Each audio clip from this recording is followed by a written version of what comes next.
ఉద్యోగులకు postal ballot option ఉంటది. అట్లే ఈసారి వృద్ధులు, దివ్యాంగులు ఇంటి నుంచే ఓటేసే వెసులుబాటు కల్పిస్తోంది ఈసీ.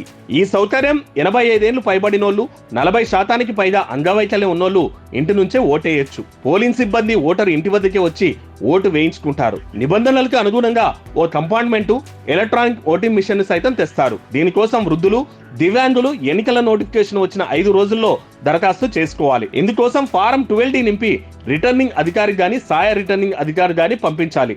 దరఖాస్తు చేసుకునేవారు తమ పూర్తి చిరునామా, సంప్రదించాల్సిన ఫోన్ నెంబర్ పొందుపరచాలి.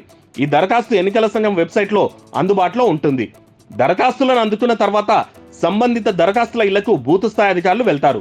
అర్హతలను బట్టి ఇంటి నుంచి ఓటు వేసే సదుపాయాన్ని కల్పించాలా వద్దా అనేది నిర్ణయిస్తారు వాళ్ళు. ఫారం 12Dని రిటర్నింగ్ అధికారికి అందజేస్తారు.